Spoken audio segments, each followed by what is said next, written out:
What is up, guys, and welcome back to the Voice of Veloce podcast for episode number 4. Today's guest is one of our own once again. He has his own YouTube channel. It is, of course, Aarava TV. How are you doing? I just want to get that in there. Thank you very much for that really accurate representation of my name. Of course, of course it's you, Aarava. Okay, of course we will not spoil your name. Yeah, no, it's good to be here. I've watched actually every single episode so far, so it's good to be on. Have you rated it 5 stars though? Have I rated it 5? No, I've watched it on YouTube, so I've hit like. So that counts, doesn't it? I suppose it's a good time now. If you're watching on iTunes, or listening on iTunes, just give us 5 stars, and then we can get into the podcast, and we're all good. Because we haven't asked that of you guys yet. It's free. So we've just spoke about this before the podcast starts. We haven't actually officially met in person. There was a brief encounter where you came into the office to do almost like a kind of like a show, because we had investors coming in, and they definitely heard you. Because I don't know what the name of the series was, but it was chaos, whatever you were doing. It was it was Survive. It was like the series where I basically try and survive the AI with like realistic damage, or like it's not realistic damage, it's like crazy damage where literally the F1 cars have they're made like with blue tack basically on the tyres, and so everything was falling off, and it's my job to survive the entire lap. So yeah, I was just shouting at a screen. You're probably sat there, I think it was on the right of me in the office, just like, what on earth is this guy doing? Well, because I was the content, I'm the social media manager. I was like, I'm going to clip some content of this as well. So I was hearing it twice. I had you screaming about 5 foot away, and then with the headphones on, hearing it back. So it was an interesting dynamic for my first week at Veloce. I think you were honestly so loud in that office that I heard you while skiing over in France. Like, that's how loud it was. I mean, to be fair, I think someone came down for the meeting they had and was like quieting it down a little bit. I was like, well, you told me to be loud on purpose, so you can't now come down the stairs and tell me to be quiet. So Aarava making a TV is not quiet. Making a YouTube video is not quiet. No, I don't think. Can you, apart from ASMR, can you ever really be that quiet making a YouTube video? No. Like, unless you're being unenthusiastic about the talking you're doing, basically. Or when you first start. Yeah, exactly. But I feel like it's everyone. It's just natural, like, talking habits. I feel like any time anyone hears themselves back on a recording, if they're not used to what we do as a job, everyone sounds really boring and dull because you're not putting any effort into it. And then if you do it as a job, you get used to it. And so you've got like us three and like everyone we work with. When we talk to each other normally, we talk at quite a loud volume, I guess, compared to most. Yeah. I can't whisper anymore. I started making LinkedIn. Sorry, Hayden. I started making LinkedIn videos and realized that. And I'm still very new to content creation. I still don't do it really. But yeah, I would watch my stuff back, and I've got such a monotone voice at the best of times. And I'd be like, "You sound like a boringest bastards on the planet, mate. It's just like smile or do something." So yeah. It's good to hear that a lot of people have that same problem starting out. To be fair, it is awful to hear your own voice. Like, I don't know if it's you've just said it, Mickey. I also find the same. I listen back and I'm just like, man, you sound so boring. Like, how can anyone listen to you? And I don't know about you, Ab. You've done it for so long that maybe you've just got so used to it now. I listen to like old videos of mine and think, oh my god, I was so boring. Like, I didn't sound like I was happy to be there. Now I guess it's different. Now it's sort of like I've gotten used to my own voice, and I still hate watching other people watch my videos. Yeah. Or like knowing about it. Even like if someone, like my friends have sometimes told me like in person, like, oh, I watched this video of yours, it was really cool. I'm in my mind, I'm like, oh no, I'm just cringing at that thought. But yeah, thankfully the voice has gotten better, I feel, over the years in terms of the enthusiasm. I mean, even now I'm sounding up enthusiastic to talk to you, Hayden, again. But that takes a lot of effort, to be honest, to be enthusiastic about talking to me. But it is a nightmare when other people watch your videos in front of you. Yeah, that's horrible. I always get it every time I go back home and there's been a video that's been put up that I've been in one of the Veloce ones. My mum will then put it on the TV and watch it, and she'll be like, look, it's you. And I'll be like, yeah, I know, I made it, okay? I made that video. Like, you don't have to watch it again. You were there when you recorded it. You were there when you edited it. You were there when you posted it. I don't need to see it again. And like, it's no one else is interested in my family about him. It's just my mum, which is, love you, mum. Thank you very much for supporting me. Number one fan. Yeah, but like my sister's just like, Mum, again, like, I don't want to watch Who Hayden. is this tosser on the screen? I think everybody's mum's like that though. Even the other day, because I'm on the Veloce account, and my mum has obviously followed it because that's what mums do. And she DM'd the Veloce account the other day, put like 100 as a reaction. I instantly texted her like, "Mum, don't message the work account like privately. What's all that about? You can't be doing this." Turns out it was an accident. Yeah, right. I've got a better story for you on that. So this was around when we were actually in Hungary. So it's my birthday in Hungary. And Veloce always tweets out happy birthday to our members. There's always a graphic or a tweet. I obviously work for the company, so I wasn't expecting anything like that, any graphic or any tweet. And there isn't one.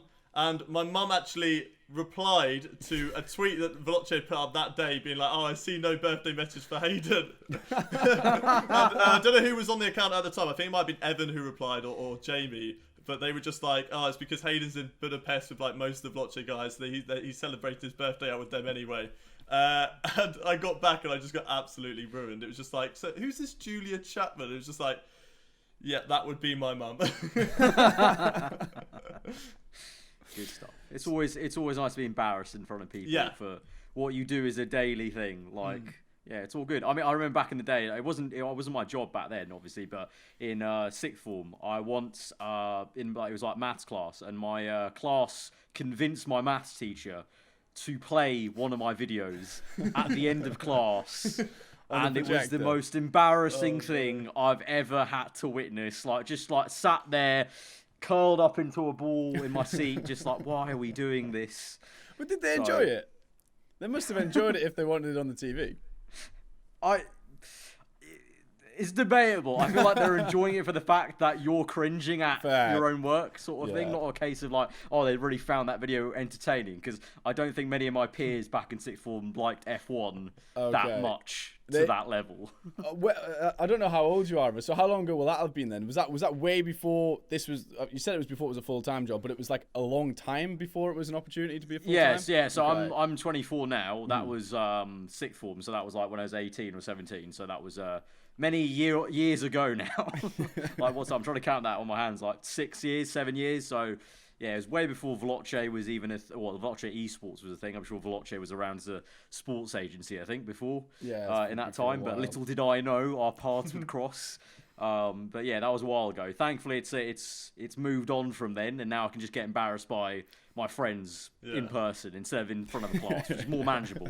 We actually spoke about this with Niran, that you have to sort of start a YouTube career. Have to start doing, if you want it to go onto a career and want to be successful, you have to kind of start during school to be able to build up those skills, because no one is good when they start.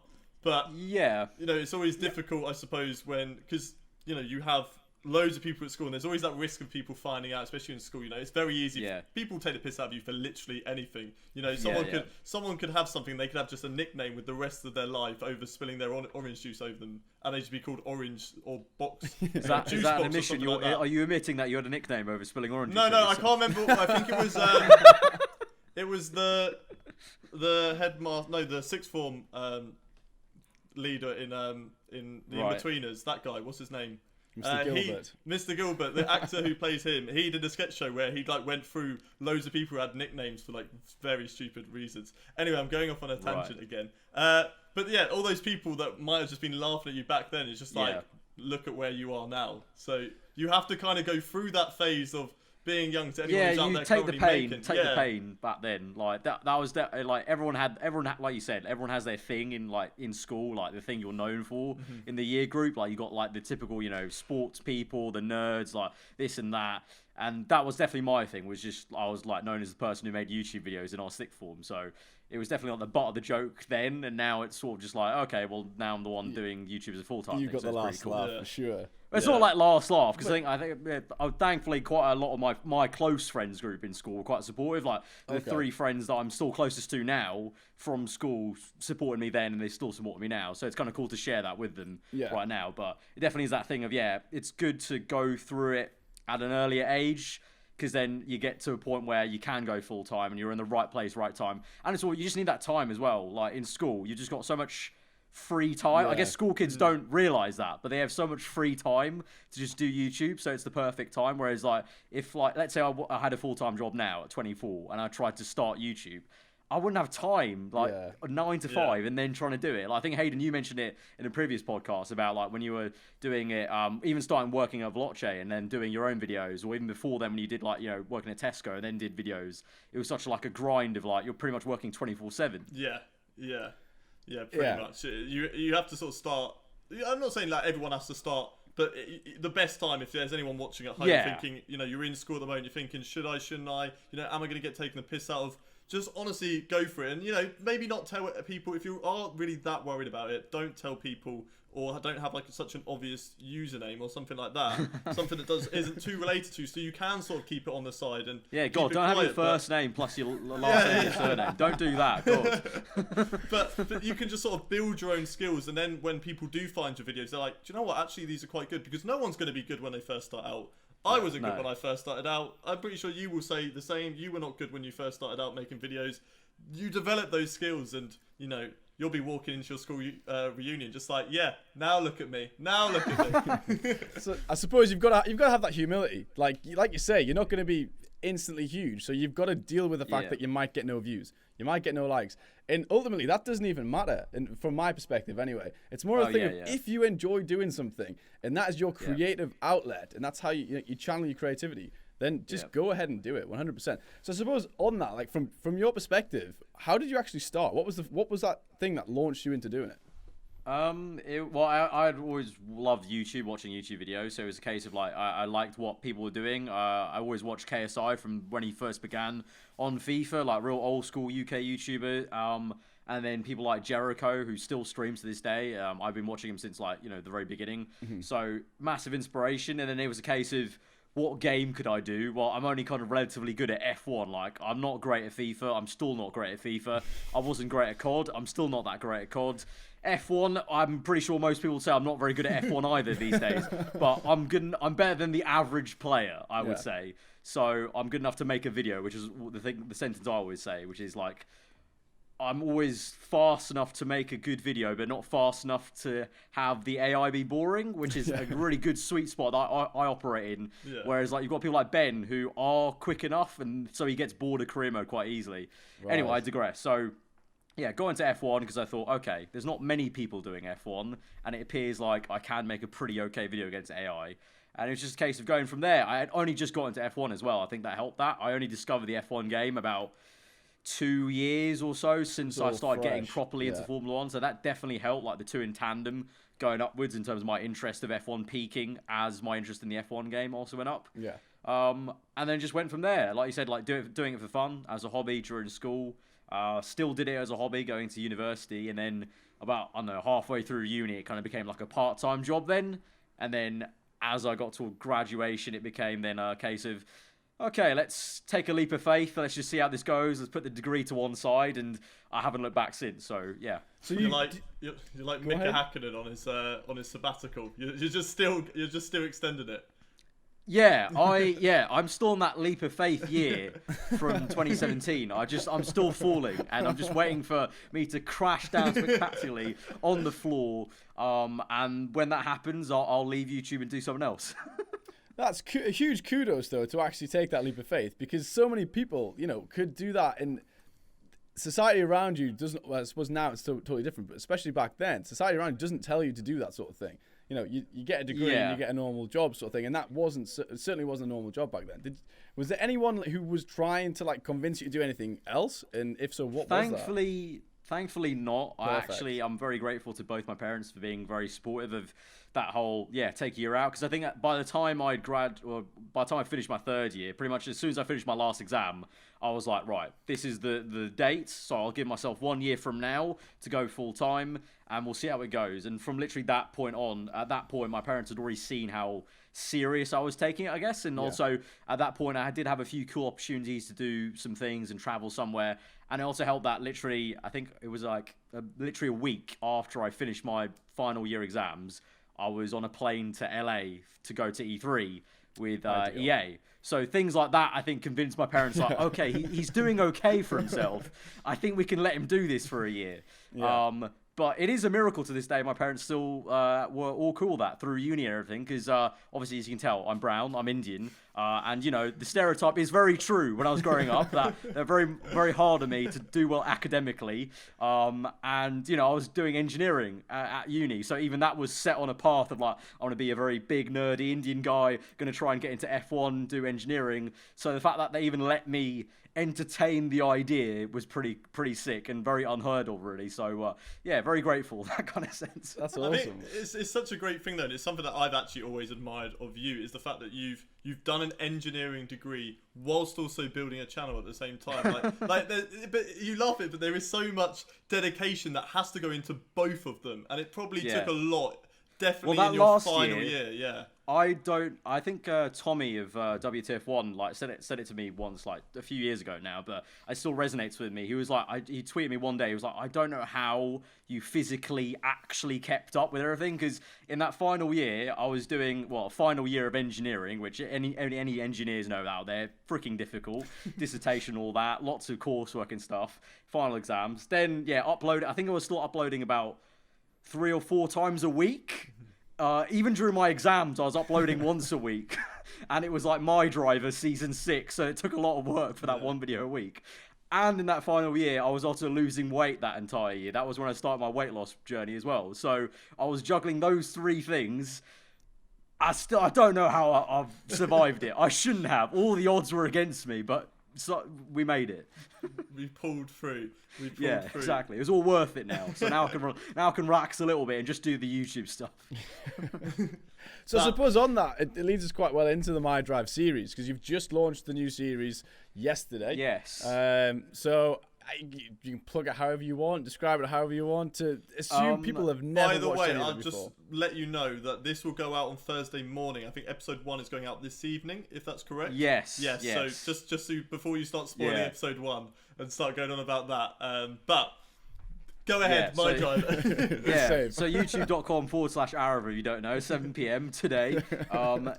So if you don't know what F1 My Driver is, it's like this massive modded F1 series that I did on the PC version of F1. I started it back in literally the beginning of 2016, and it ran for 3 years on 3 different F1 games up until 2017, and then I stopped it after 8 seasons, and I said, I'm never going to do it again. That's it. And then, of course, COVID hit, and this pandemic hit, and I thought, and it was like March, I think it was the week before the not the OzGP event, and I was like, okay, we're doing events like this to kind of, have an uplifting spirit. What can I do personally on my channel to try and lift the spirit? So I was already uploading content, obviously, daily, but I was like, what could really, bring the morale up? And I was like, you know what? If I did this, if I actually brought it back for 1 season, people are going to lose their mind. And thankfully, they have lost their minds, because my mentions have never exploded more than this. Awesome. I think they exploded more than when I did that 1v1 versus Leclerc or Race Norris in the OzGP. My mentions were blowing up so much because people, they watched it for some of them watched the series for 3 years. They got really invested into it. Some of them grew up with it, through their teenage years. So it kind of really melded into their heart, into their minds and hearts in terms of that series, which I freaking love to this day, that people are so passionate about it. So bringing it back for one last hurrah, a short 11-episode series, but it's just basically a crazy modded series. Is the simplest way I can explain it without getting too into it, basically. Yeah. What can we expect from this season? Because what teams are going to be in it? Because Mickey, obviously, you haven't watched it too much, but he adds in real life manufacturers as teams. Jaguar were in there at one point.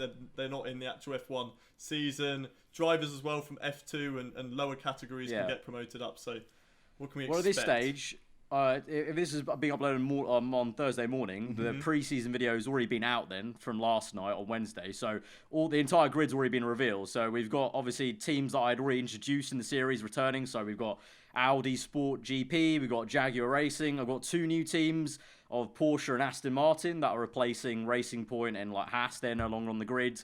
And then I've got some nice little Easter eggs for Veloce as well, because I thought, you know what, back when I started the series, I put in future stars of Formula 1, and they're now actually current stars. People like Pierre Gasly, Antonio Giovinazzi. When I put them in the series, there were GP2 drivers. I didn't even know, like, Giovinazzi, I had no idea who he was. People told me to put him in the series, and I was like, okay, cool, I'll put that. And that was in 2016. And now look at him now. I've done a video with him in Alfa Romeo, which is just really funny to me.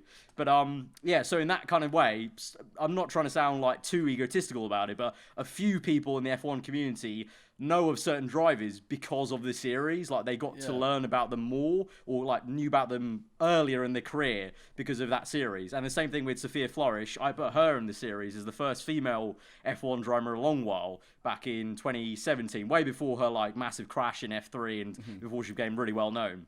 And so to that effect, this year I'm going to be putting in Jamie Chadwick into the series. Obviously, Jamie is kind of part of the Veloce family. It's managed by Veloce, the agency. So I'm putting her in the Aston Martin team. So that's going to be a pretty cool Easter egg for the Veloce guys to watch, hopefully, and they'll get a kick out of that. That's awesome. But yeah, we've got a lot of cool stuff. Sebastian Vettel, obviously, he's kind of at the tail end of his career in this series. Got people like Hamilton already retired, so they're not even in F1 anymore. Who else? What other crazy things? Sainz in the Audi, and the Audi's like one of the best cars on the grid. Myself alongside Danny Rick in the McLaren, so that'll be really cool, I think, for a lot of people, because that was the team I started the series in season 1, so it's like a homecoming in a way as well, because I've been to a lot of different teams, as Hayden knows, all over the shop. I'm not very loyal in any of my career mode series. Like 2 seasons, it's like, right, see you later, guys, it was fun. Yeah. Well, the last time was in season 7. I moved teams midway through the season. I was like, you know what, you guys are like, and it's funny because I say you guys were rubbish. I was the one who made them rubbish, because obviously I created the entire series like it's a TV show. So I was like, oh, you're rubbish halfway through the season. I'll just jump ship to a different team. That's a credit to you though for making something so entertaining. It's all manifested. You've modded it. You've come up with like the narrative style of it. So that's awesome. Really, that shows another skill to your bow. Really. That you can make up. It's definitely cool thing. It's definitely something that I've always been really proud of in terms of, compared to every other creator on the platform in terms of YouTube over the years. On YouTube, is I feel like no one's been as in depth with the career mode series as that has been, in terms of the detail of changing every single livery, changing every single driver helmet, and spending hours on Photoshop creating these little details that you're not going to see really, like the helmets, especially on this year's game with the Halo now. You're not going to see that helmet very clearly, but I spent the hours to make a new helmet for like Vettel and Audi, or like myself and McLaren or whatever. So it's always been a passion project though, in terms of like being that creative. Like I've been more creative in the last month or so making this series than I have in the last half year of doing all my daily videos, because it's just a really open outlet, like a blank canvas almost, like just do whatever you want, and so you get a lot of satisfaction with that. So it's kind of it works both ways. The viewers, I get satisfaction watching the series, but also at the same time I get some massive satisfaction just making it and like being able to be that creative throughout it. It's great for you though, because it sets you apart from, like you say, the other content creators, because it's very easy for F1 just to be like career mode and that's it. It is quite a difficult game to make new content on. You've been quite creative in the other aspects of the content that you've made on the F1 game, with different experiments, stuff like that, and driving backwards, surviving. But I think this one really sets you aside from like Ben. Like, you've got you and Ben that are up at the top, everyone's sort of a little bit lower down, sort of in steps, but it's you and Ben up the top. Ben is like the hardcore fans who are just like, right, I want to see someone who's actually really quick, going for it, and it's like he is this driver. Whereas you're just like, right, okay, let's create a story, let's create a narrative for these people to enjoy. And I think that is why people enjoy it so much, because you don't know what's going to happen. It's not like a real F1 season where it's like, okay, right, everyone's just going to be one by one. Next 1 week, one team could be top. But actually, pull back to one episode is when you had a crash with Gasly in a Red Bull, got demoted to Toro Rosso, and then won. That was I think most people would agree that's the most iconic moment of the entire series. And honestly, I'm going to say, it's going to sound very egotistical, but I think it's one of the most iconic moments in the entire F1 community in terms of, because people really remembered that episode and that entire story, because it was so absurd and stupid back in the day. Because at that point, it was on F1 2016. So at that stage, right now we take it for granted, driver transfers, like AI can move from team to team in the normal career mode. Like if you boot up F1, Hayden Mickey, you can see driver transfers. But back then, you would never see that. Like I was modding that in myself. And at the same time, I was changing the cars. So yeah, I had this crash with Pierre Gasly at the German Grand Prix. He was my teammate in Red Bull. He's like spun me round. It's kind of my fault. And so because it was half my fault, when that crash happened, I retired at the Grand Prix. And the story was that Red Bull were furious with me for causing the accident. And they demoted me to the junior team, Toro Rosso. Now, in that season, the Toro Rosso's characteristic was it was actually freaking quick in a straight line, but really bad in the corners. But that meant at some races, it was genuinely quicker than the Red Bull car I was driving with Gasly. And lo and behold, the next Grand Prix just happened to be the Italian Grand Prix, where speed in a straight line matters the most. So, lo and behold, halfway through a Red Bull career mode season, I was sat in this turquoise-coloured Toro Rosso, because I'd also made the livery to look like the, what was it? I think the Red Bull Cola colour, basically. Yeah. So it was like this really striking turquoise Toro Rosso, Italy. And yeah, I was on like a one-stop strategy, and I made it work, and I won that Grand Prix in my demoted Toro Rosso, and then that got me back into the championship fight. And then the next race, I was back in the Red Bull alongside Gasly and said, "Hello, I'm back in the fight now." So yeah, that was it's still one of my favourite stories. I don't think I could ever create a better story than that, because it's already been done now once by myself. So, you know, I don't think I'll ever create something like that, because it's just such a bonkers thing to like think of. And now you just put in, until this season, watch and find out. Yeah. We'll see. I'm yet to, like, because I kind of take it race by race, kind of see how people react to it as well at the same time, because I kind of have like a story in mind of how the season's going to go, like this kind of story arcs of who's going to have a rivalry with who, which team's going to battle which team. But then each race I sort of almost see how the viewers are taking, like in the comments below, like who they're rooting for, who they're kind of favouring or whatever, and then I might take that on board and kind of mod the game in a specific way to make sure that, you know, if a certain driver is a fan favourite, let's say they have a great battle in episode 1, if they want to see more of that driver, I'll make sure that they're gonna have the car to have battles like that, which sounds weird because I'm talking about AI drivers, but literally it is honestly like that. Like, I think the joke is that I'm the king of like scripting in the F1 community because of this series. But it's not scripting. Scripting would be far easier. If I could control the AI, that'd be far easier. It's a case of like making the cars and just kind of pushing it out and kind of hoping that they have a good battle, basically. Yeah. And I think, again, that comes back to the fact that you're more reactive then, if that's the case. So you just react in the perfect way to whatever happens. You set it up in a way that things could happen. But like you say, it's never always going to be that way because it's AI and it's randomly generated. Yeah, exactly. So you just have the ability to take whatever happens and turn that into the actual narrative. Yeah, on the fly sort of story making. Like, you know, because an AI could easily crash with another AI on their own accord, and so that will have to now turn into a story that I'm going to have to try and make. But I can do that quite seamlessly because everything else is such a, you know, heightened dramatic story that I always try and push. So anytime an AI does something really stupid, but most of the time it's something they're doing that's just really, really bonkers. Like the game's broken and they've crashed with someone when they shouldn't have, or they've got a puncher when they shouldn't have. But I'll just kind of almost with a plaster over like a leak, I'll just be like, that's part of the story, that's meant to happen, that's this rivalry versus this rivalry. So it works out in the end, but it's a lot of it has been just plastering over the F1 game. Like that's the whole series was like driver transfers was plastering over the fact that it wasn't in the game before. It's interesting to point out as well, you've predicted a lot of things that have happened in real life F1. Ricciardo to McLaren recently happened. You predicted that in your series. I think someone tweeted Red Bull. earlier. I think you've also, Sophia Flores joined a junior Mercedes team, didn't she? And she is a Mercedes sponsored driver now. I think in yours it's like the. Is she a sport? Is she actually a Mercedes? I'm pretty sure she's a Mercedes sponsored driver. Yeah. Yeah. So my.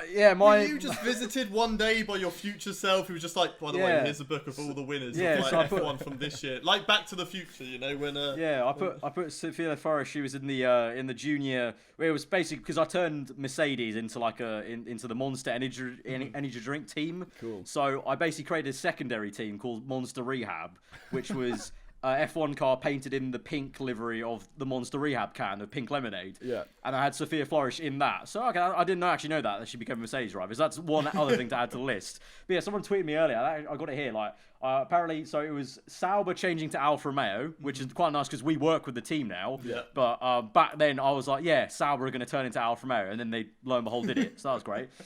Red Bull's partnership with Aston Martin. I predicted that like 2 years ahead of its time. Leclerc going from Alfa Romeo to Ferrari, call that. Vettel leaving Ferrari, and then at the end of the 2020 season, call that. Ricciardo and Norris driving a McLaren in 2021, call that as well.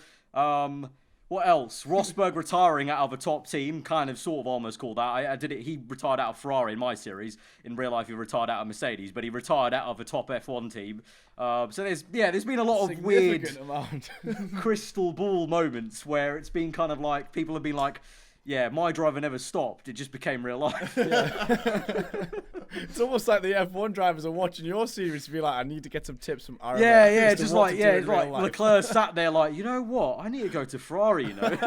Well, some people have, haven't they? Some junior drivers have seen your series. Well, the thing is like, some of the F2 drivers that are around now know about my driver because I've talked to them before. Like the most notorious one has been Jack Aitken. Mm-hmm. I actually met up with him a few times, and the first time I met up with him, we were having a drink in London. And going into the next series of my driver, I was talking to him. I was like, you know what? I'm thinking about putting you in the series, you know, because you're like next up in the line at Renault at the time it was. Right. So I was like, I'll just put you in the series. So it's like weird like that. Like I've spoken to him and yet I've got him in my series. And the same thing with, well, it's out now from yesterday. So I've got Callum Ilott in the series, and I've met Callum Ilott before at an esports event. You know, he's kind of a friend, I guess, so of the whole Veloce family in a kind of way. Like a lot of the founder guys know him and whatnot, and his whole kind of entourage. So it's kind of funny in that kind of sense to have current junior drivers that are maybe not like, they're not famous enough to be oblivious to it, I guess. Yeah. So they do kind of know about me or know about the series. Like Jack definitely knows about it. I think Callum has seen it before as well when I included him in the previous series as well. That's awesome. So I suppose on that then, it kind of leads quite well. So you've had the opportunity to, in a way, work with a lot of these F1 drivers in that sense. If you could pick, whether it's F1 driver or not, if you could pick anyone to do any type of content with moving forward, if you had access to them, to whether it's for voiceovers, whether it's to do just IRL content with, who would it be and what would you like to do with them? That's a tough. It's got to be Jenson Button, just like ex Formula 1 driver. Just because I'm a massive Jenson Button fan. Like Hayden knows this. I've not supported anyone the same way as I used to support Jenson. Like you have like your fandoms now. Mm-hmm. I'm very much just a neutral. I'm just here for a good race. I have a few favourites that I like to see do well. But when Jenson was in the sport, I literally used to just have tunnel vision for where is he in qualifying, where is he in a race. So I'm kind of almost. It's great in a way that as he retired and I got bigger on YouTube, it's kind of gotten better to the point where now I can enjoy the sport as a neutral, and that also improves the content. Whenever I've talked about real life F1 in my videos, it's meant I've had less of a bias, I guess, in talking about it. But it'd definitely be Jenson, just to, I don't know, have a chat, have an interview, race him on the F1 game. That's always great content, obviously. I did think of, when he first asked that question, initially, straight away popped in my head was Sebastian Vettel as well, though, because I think he's such a great character. Like, anyone I've seen in interviews speak about Vettel, they've always said he's just a great character, great bloke, down to earth. And I think he would just be a laugh on the F1 game. I think he wouldn't really get it. I don't think he would be that great at it either, so I think it'd be quite a lot of banter, like just, racing him in that kind of sense. And I don't know, maybe he's going to get better because he's got that simulator now, but has he put in any races yet? Has he done it with F1? He's done one race with The Race in their like All-Stars R-Factor thing, but I think that was it. Okay. So I don't know. I think obviously I can't speak for him, but I think there's a good chance he probably tried it and was like, nah, not for me. Yeah, he was back last week. Alonso, I think, took his place last week, and I think he's quite old school, isn't he? So have a good time either. He's old school. He has no social media. He loves his classic cars. He likes, he likes doing restoration projects on motorbikes. So he's quite an old school fella. So I'm not surprised he's not really into the whole simulator thing, because he'd probably be like, oh, you don't get the same, feeling in your body about driving the car. That's probably what he likes. You don't get the smell. Yeah, the smell. Yeah, because he's always gone on about like bring back the V12s. I love the old cars. So he's probably like, oh, I'm missing the kind of G-force feeling in the car. So Although if you play it enough, you'll still smell the sweat on yourself. So there is that element. That's oh my god, the summer sweats for F1 are already starting, and I don't appreciate it. Like, I don't think people ever fully appreciate how much time it takes to make F1 content compared to any other game out there, because you're recording for 3 hours. And that's it. You've only just got the recording done. Then you've got to edit it all, commentate it all, and that's all done in a stuffy, small room that's getting hotter by the minute because you've got a PC blasting hot air out. Yeah. We've said before, like F1 content, like a normal career mode takes like 3 hours to do everything, but your My Driver takes even longer because you have to mod the liveries, mod helmets. There's a reason why. Mod the cars. There's a reason why I was like, I'll happily never do it again, because it was a lot of stress, and it is going to be a lot of stress for me now for the next, 7 weeks or whatever, because, and Hayden, I've said this to you, Hayden, in a video before, when we did that assumptions question, there's been a lot of cases with My Driver where I have recorded the entire race, which takes 45 minutes, and then I've looked back at it and thought, nah, it's not enough action. That wasn't a good enough race. And I've scrapped the entire thing and re-recorded it and changed some of the mods around so that AI are maybe a little bit better on overtaking. Because it got to the point at Season 8 where every season the action got better and better. So, I set the bar too high for myself.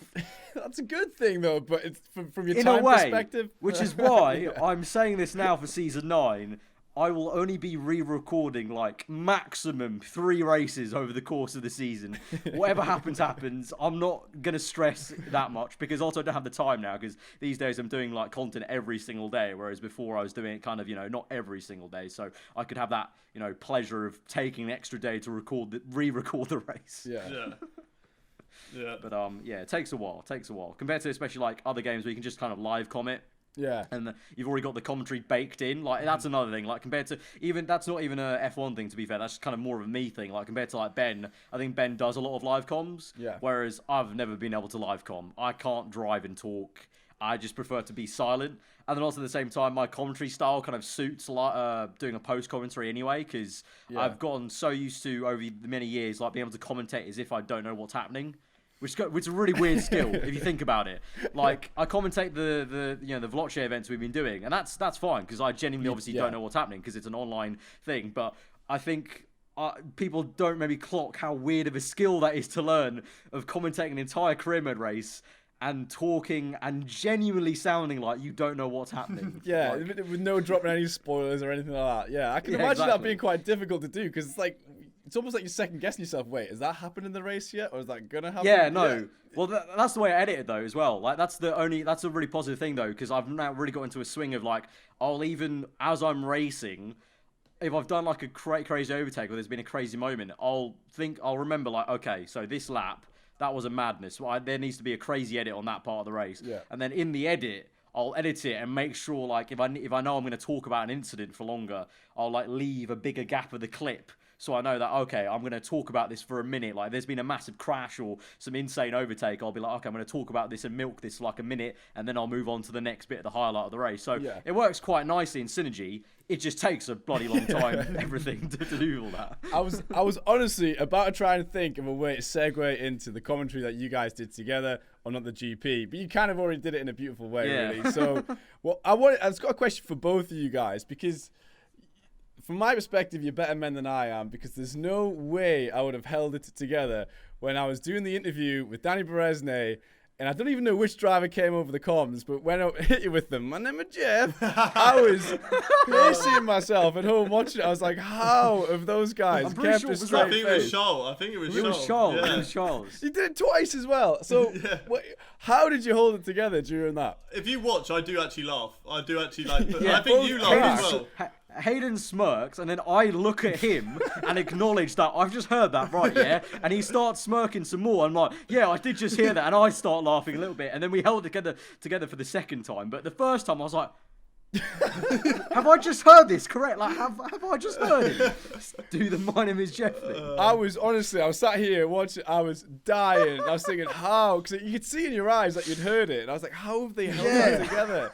That's a sign of a good commentator, if you ask me. So, and on that, you did it. Was that the first time you'd commentated over a race live, or you had previous experience?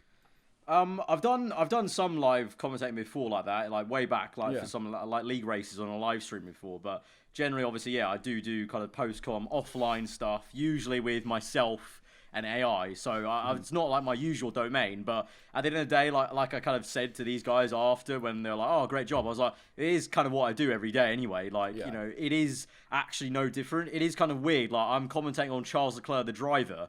But honestly, because of the way, especially with series like My Driver, but even my normal career mode, I don't try and acknowledge the fact it's a game. I always try and commentate it as if it's real life. So when I'm commentating on the AI of Leclerc, it's honestly very good training for commentating on the real life Leclerc. So it was no different. It was just a case of, especially in the last one we did with the Belgium Grand Prix, when there were some technical issues with the game, that was very difficult to kind of, commentate through stuttering and lag, which you don't get on offline stuff. But, we made it through. I think me and Andy made the most of it and made the best of it of a very stuttery finish to that race. Well, I think I speak for most of the people, at least on our side of Veloce, but I think a lot of people who've watched it, that you two have done a fantastic job. And putting you two together, it is just like a dream lineup. Like, listening to it the first time in Germany, no one really knew. Like, we'd seen your videos, but we were just like not sure. Does he know how to do live commentary? And then you just came in and we were just like, like literally, I think messages in the group chat were just like, "This is a dream." Like Rupert was just like, "This is a dream lineup. This is." Yeah, Rupert messaged me afterwards, and same with Jamie. It was just like, yeah, loved it. I was like, well, thank hell for that, because like I was worried that it was quite a last minute sort of thing. Like it was like 2 days out, and I wasn't going to drive because I told Jamie that I wanted actually a little breather from driving because I felt like a little bit burnt out of the whole kind of driving against drivers is really cool. Don't get me wrong, but it is also you feel that pressure of having to perform as well, and also at the same time you have all this kind of people saying stuff about how you drove in the event and stuff like that. I was just like, you know what, I kind of need a break. Fair enough. And also, at the same time, with these opportunities, it's almost in a kind of case of you shouldn't. I feel like YouTubers shouldn't ever forget about what they did to get that opportunity. So it's a case of I was actually, for the last event I drove in, I binned off a video I was doing that weekend because I didn't have time to make it. And it was a case of it's great to drive against real F1 drivers, but I don't want to give up making my normal content because it's a really cool event. Because in the end, that was why I became such a big YouTuber. That's why I joined Veloce then, and that's why I was in this position to get the opportunity. So it was quite last minute to do the commentary because I wasn't going to race. And then Jamie was like, "Do you fancy doing the commentary? Like just jumping in and getting involved?" I was like, yeah, why not? And I was nervous about it as well because, like I said, I've not done much live commentating, and like you said, Hayden, I think also no one had seen me do live commentary very much. Obviously, doing it on videos was different, and then obviously at the same time, people like you and like Cal and all the guys that recorded with us, you guys know sometimes how like difficult it is to just commentate seamlessly and not make mistakes, and that's obviously a great thing you can do is you can edit it out.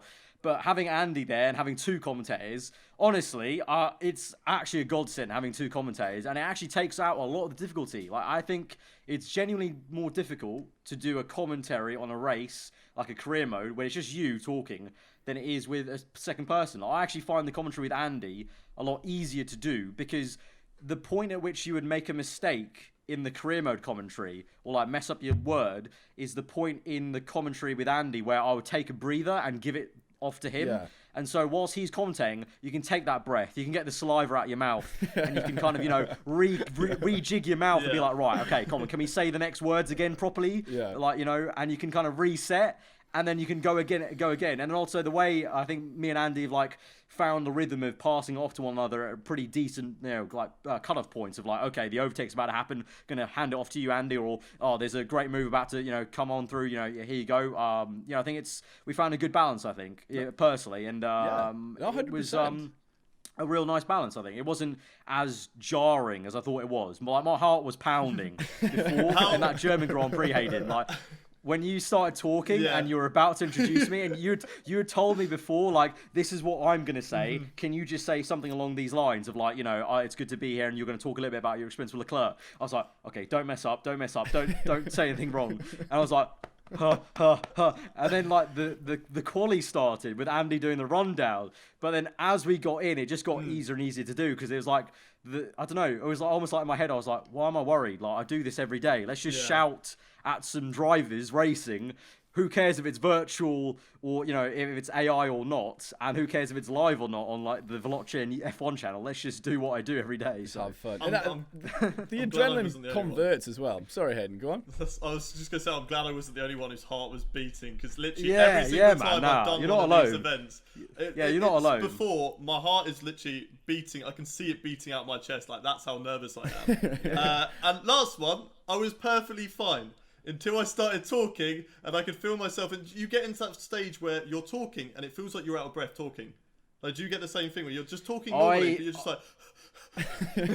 Yeah, that's usually the point in the commentary where in the edit, I would cut off and start my clip again, basically. So I would mess up a word, and so that's at the point of the commentary where I'll just go, okay, cut. Okay, from this point, I'm going to click record and start commentating again. But obviously, when you're live, you can't do that. You genuinely have to take a breath at some point, and you have to like recompose yourself. So it's like, okay, yeah. Okay, cool. Yeah, now we're good. Yeah, like I've got a huge script as well. I've got like 4 pages of script that Yeah, I've got to learn from the beginning. I want to say this now. I really admire what you do, Hayden, because I could not do that. I can't read off a script. That's my thing. Like, I can chat honk and like chat on the go, like as it needs to. Like, I've developed that skill over years of doing videos, of just being able to commentate on the fly. But when it comes to a script, I would mess up so much. Like, the amount of times we've done, like, just the simplest, like, Veloce intros or something, and I've had to redo a take. Or, like, with Alfa Romeo stuff, like, if Alfa have asked me to do, like, a story post, and I've just messed up once or twice. Thankfully, in person, I've not, actually, which is a really good thing, though. Like, the few times where, like, Pedro, the guy from Alfa Romeo, has, like, handed me his phone and just been like, right, can you do a quick story for Alfa Romeo? Thankfully, every time I've done it in front of him, I've been a one-take wonder, which has been great. But it really gives me the false sense of security that he now thinks I'm that much of an expert, because I do mess up a lot. It is mad. It is mad. Like, it is just literally 4 pages that I have. It's not even in front of me. Yeah, you say a lot as well. My camera is here, and I don't have like an auto cue. I don't have anything above. If I look above, you can tell I'm not looking at the camera. One of the screens, like, you can tell I'm not looking at the camera. So I literally just have to go upstairs in half an hour before, write it up, and just be like, right, over and over again. Do it again until you. It's like, you know what it is? It's like I don't know if you ever had it when I was doing French in GCSE. And they made you do the oral exam. No one at GCSE level French actually learns the French. They just memorize their entire essay. Yeah. And they don't account for the teacher asks questions. They do. You just say a load of French words that you hope to stick. But what you really do is, honestly, language is just, at GCSE, is just remembering the script. And I was horrendous at that, Hayden. I just couldn't do that. So the fact that you're able to do that now, at this age as well, because I feel like your memory goes a little bit when you get older. Like, I think as a teenager, you can kind of remember it a little bit better, because I remember as a teen, I could actually do that. If you asked me to do that now, there's no way I could remember a whole essay of French. Yeah, it is mental. I didn't know it was all remembered as well, Hayden. I thought the whole thing is memorised. That's a really good effort. I write up before. I do have the piece of paper in case I do need to go for it, but most of the time I'm constantly looking at the camera. I'm looking at the audience to be like, make sure that I'm not looking down, not looking anywhere else, and I just learn the whole thing. Yeah, and if anything, but I messed up twice, and that was when I had it in my ear. 3 minutes until quali, and the guy just goes really loud, literally so loud in my ear. Yeah. 3 minutes, and it's just like at the part where the most important part where I'm telling people to stay safe and stay at home, and I'm just like, you could do that by staying home and staying safe. Yeah, as if, no, it's like I've never appreciated, like, you know, like TV production, like they have so many people in their ears, and what we have with the stream, it's like it's like there, but it's nothing compared to TV. Like, I've seen like clips of like behind the scenes stuff on Twitter and stuff where like journalists have posted stuff or presenters have done it, where they're like, Hayden, like we've got that person in our ear like maybe a few times in the broadcast, especially for you, telling you when to segue onto someone or segue to the next thing. That's like, you know, one sentence. But I've seen like the TV broadcast. I don't know how they do it. They've got like a person talking like they're having like a little natter the entire time. It's like we get a countdown to when it starts, when the show starts. But then after that, I've got free reign until maybe a few little intros and just like, oh yeah, like I said, 3 minutes until this. But I've watched it the same thing. I think they literally count down, and we're going to this screen in 10, 9, 8, and it's constant, and they're constantly talking over it. It's just like, from doing it, it's just like, I know I'm new to it, so it's a skill that you have to pick up and you have to train yourself. Yeah, but for sure. It's still mental. It's like when you first look at someone on how to drive and you just look at a car but and at like the same time, like, how do I do that? At the same time, I feel like in a way, like with you, I don't know, on the YouTube side of things, that kind of thing I feel is like an old thing that's come in from TV production, because I think nowadays, especially with people who do YouTube, you kind of learn that skill of being able to talk on the fly and react to something that changes, even like on a TV presentation, like if the slide changes to a different graphic, like if I edit my own videos and I have a change, I'm not counting the seconds in my head till it changes. I'm just seeing the picture change, and I know that I've got to change my words and go on to the next sentence. So I feel in a way, I don't know, it's going to be interesting to see if it ever phases out. I feel like it kind of almost should in a way, because it's very archaic, old school kind of way of going like, all right, in 3, 2, 1. Yeah. Because so many people now do what I do, or do what Hayden's done on previous videos, I guess, away from the streams, where you're just talking on the fly, and you just sort of go with the flow, I guess, and you're getting to that point of you're so highly skilled and trained at just kind of taking in what you're seeing, talking, and thinking about what you're going to say next. That becomes second nature. I don't know. It's much more entertaining in that way though, because you can tell if someone's being robotic, like a newsreader. You can tell they're reading off a teleprompter. Oh, and yeah, that's why course, it's bored. That's why the news is shit. That's why you watch it and you're bored out well, your yeah, mind. I don't watch the news because they're just reading off a teleprompter. When you were talking about it, the reason I bring up news is because it reminded me of the scene. I don't know if it's a really old film, Bruce Almighty.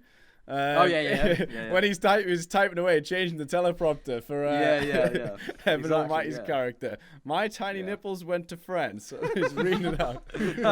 Reminded me if someone could just go in your ear and say something, you wouldn't repeat it. It's the same thing with that literal thing you said, Mickey. It was literally like what happens in the F1 game, on every intro on the F1 game, where it's David Croft and Anthony Davidson talking.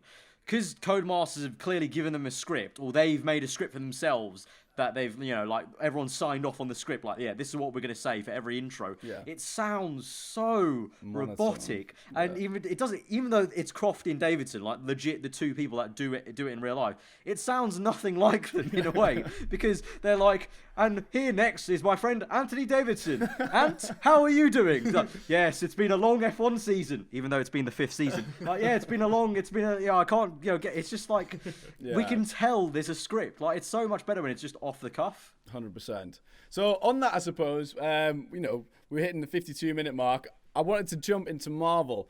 And I do realize in a lot of your content, when you commentate as well, people have got different buzzwords, I noticed. And when I was going through, you like the Civil War buzzword. Has that sprung from Marvel? That came from when I did that ghastly crash thing. Yeah. So when I did that, obviously I was in a Red Bull with him. Yeah. So when I did that crash, I think that episode was just in between when the 2 different Civil War trailers for Marvel were dropping. Like, they dropped the first one for Captain America Civil War, I think in like December of the previous year, or like January of that year. And then that episode came around 2 months after. And then 2 months after that, they dropped that second trailer. And to this day, those 2 trailers are my favourite trailers for any Marvel film, or any film really of all time. I just love those trailers. The whole concept of, superheroes in fighting is just such a cool concept to me. It's such a curveball. Yeah, it is a curveball. Civil War is a real big curveball. And in F1, I feel like you can get that similar curveball. Like, it's fascinating to me in real life when you have all this drama happening of inter-team stuff. Like, this whole kind of, saltiness of Renault and Ricciardo now that we've got, or before with Helmut Marko and Pierre Gasly and stuff like that. Like, it's so interesting to me. So when I got the opportunity to create a story of infighting, I was like, you know what? I love this whole concept so much. I love the trailers as well. I actually used the Civil War music, the one they used in the trailer, for a trailer for the finale of that series in My Driver as well. So when it came to it, was like, what's the best word to describe this entire thing? I could say inter-team battle or inter-team drama. Nah, the best word is Civil War. Yeah. And ever since then, I'll fully admit, it's basically become a bit of a meme on my channel now at the point, in terms of I've used that so often. But it's because my fans now, expect it. Like, whenever I go up against my teammates and there's issues with my teammate,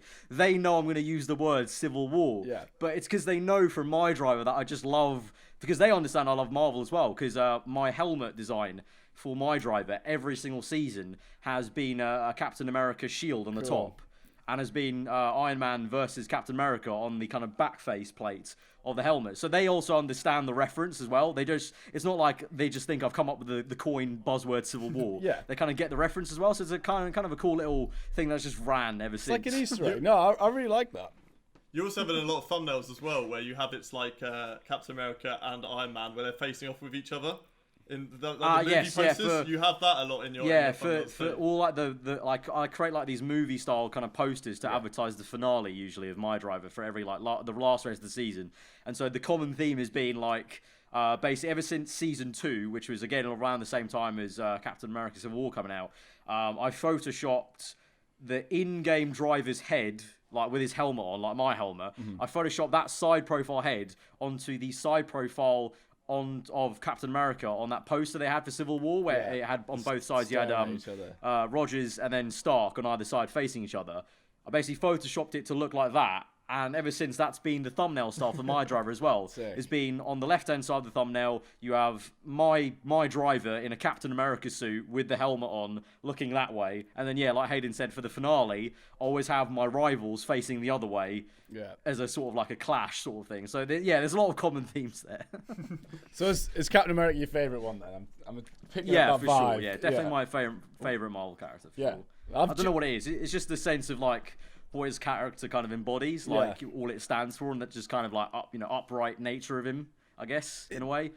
I totally see that. To be fair, his solo film is one of the best ones. It introduces the whole thing so well. I'm on the middle of rewatching it. My fiance had never seen any of them, and she would always refuse to put any of them on. Like, they're rubbish. Please just watch Iron Man 1, and we'll just see where it goes from there. Halfway through, I looked at her, I was like, enjoying this, aren't you? She's like, yeah, it's really good. So I was like, get in. Good man. So we're making our way through. What about you, Mickey? Who's your favourite? Thor. Thor's my favourite. Very good one. Yeah, especially ever since number 3 and when he was in the Avengers. Number 1 and 2. Good film. We're like, Ragnarok was insane. Yeah. And also, he has one of the best moments in Infinity War as well. So it's just insane. Like that moment, I still think about it as goosebumps. Every time I think back to when I was in that cinema and he dropped down out of nowhere, out of thin air, and just ground slammed the entire place. Insane. It was shivers. So I've got a cool story about Thor. So in Endgame, when they all go off and they go find the Infinity Stones from the past, and Thor and Rocket go back to Asgard to get the ether, I was on set for that entire thing. What? Yeah, I was on set. It was in Durham Cathedral, which is just around the corner from me. Yeah. And I used to work in hospitality, and they were all staying at the hotel I was at. And that is mint. And on the evening one night, I got talking to the publicist, and he was like, "What are you doing for the next, couple of days?" I was like, "Nothing." Why? He was like, "Come down to set and watch." I was like, "Get it." So I signed a massive disclaimer because he was fat as well. So So that was like a big spoiler. They were like, "You can't tell anybody he's in this suit." So I've got a picture of me somewhere with that Thor. That is fat insane. Thor. That is so cool. That also helped embody the fact that he's one of my favorites. But following that, Black Panther, the suit's just so Very sick. cool. That's the suit I would pick. What about yourself? Oh yeah, the whole concept of the suit is like mad. Like it's out of this world, but it's mad. What about you, Hayden? Have you got a favourite? Mate, I don't know if you're a massive Marvel fan. We're the same. We are both Captain America. Yeah, there we go. And we're both Jensen Button fans, aren't we? So we are literally we're on the same page most of the time. With stuff like that. But I think mine is for Captain America because I look at him and I'll be like, I want to look like that. That is what I want to do. Yeah, I accepted a long time ago I will never look like him. Not just because of my skin tone, by the way.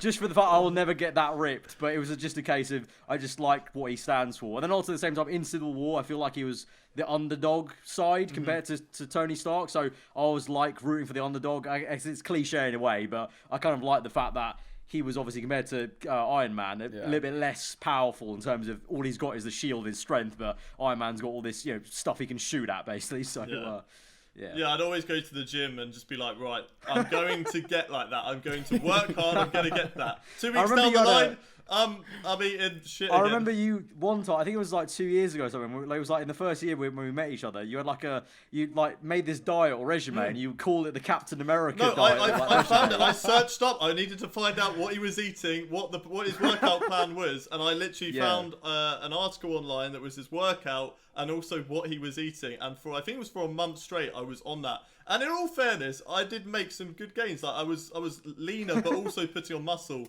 But other things get in the way. You get distracted quite easily. Once you stop, it's hard to get started again. Life gets in the way. COVID-19 gets in the way.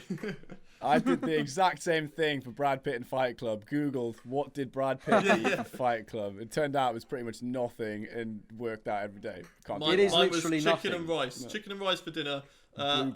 A cup of rice, 2 chicken breasts, and then lunch. It is nothing. It is always from losing all the weight I did. I can tell you, top tip, if you're wondering what the secret diet is to losing weight or just getting in shape, it is actually just eating a lot less than you do.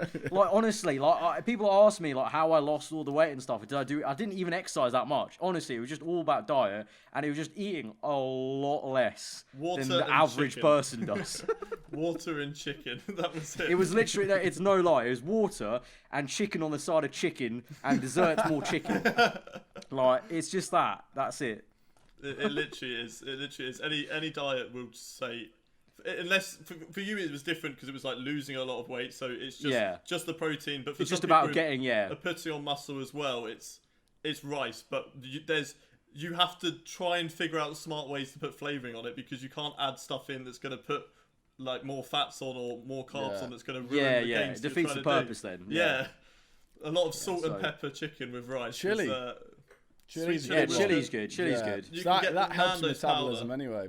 You can get like Nando's rubbing powder. Oh yeah, that's good. Yeah, that's good. I love how we've turned this from like an F1 base to we're all gonna give you food advice now, guys. If you want to lose weight, come to the Voice of Veloce. Well, the thing is, it's a good topic from what we've talked about a lot. Because in my driver, I was fat. I'd done face cam bits in the older seasons, and that was before I lost all the weight. So I literally had a comment earlier today on one of the videos saying you've lost a lot of weight since then. Holy shit, I've gone back and watched an episode. What the hell happened? So it all ties in, it all just anything's relevant. We're talking about anything. But no, I think for my 10 cents on that is if you're watching this and you want to lose weight, stop eating bread. Just cut out bread completely. Beer, alcohol. Alcohol will not help you. That is a testament right now. Is I still want to try and lose a bit more weight than I have right now. But the difference is now I can't give up my weekend drinking compared to when I was losing my weight. I wasn't much of a drinker. Right now, okay, anyone at home as well, if you're over the age and you can drink, the occasional, in responsibility. Vodka lime sodas. It's lean. Yeah. It's lean. And it's the lime actually in it the leanest. makes it taste Apart from having a vodka water, which sounds horrendous by the way, that is probably the leanest alcoholic drink you can get. But you need the lime cordial and make sure they put in lime cordial and not just like a wedge of lime. I've had so many times where someone's gone, okay, lime, and just puts a wedge of lime, and it still just tastes of vodka soda. You're just like, great, thank you. Good stuff. I've got no flavour here. Good stuff. And I'm too kind to complain. Hayden, just put your hands like that, roughly, just now, just in freeze frame. So now we're going to edit the thumbnail of Hayden dressed as like a James Bond cocktail shaker. Hayden's going to teach, or if we're really creative, that could be anything else. Oh dear. Depends what your mind's like. I suppose that's a good place to wrap up. Aaron, thank you so much for coming on the show. I have hit record, so we haven't wasted it. Really appreciate your time, and I'm actually genuinely excited to watch your My Drive series. You've sold it to me, so I'm hoping that everyone listening, you've sold it just as well. Because I've never watched any content that's not based around Veloce. That's good to hear. That's good to hear. I'm definitely going to.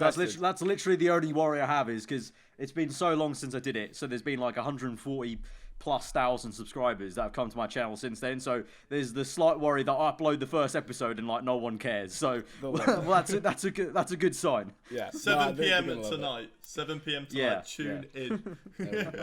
And if you did enjoy it, let us know in the comment section. Let us know who your favorite Marvel hero is in the comment section. Why? Or if you've got any sick dietary requirements. Sick dietary requirements? Sick dietary tips for losing weight as well. Like, subscribe, all that sort of stuff. It's free, and we really appreciate it. See you all next time. Goodbye.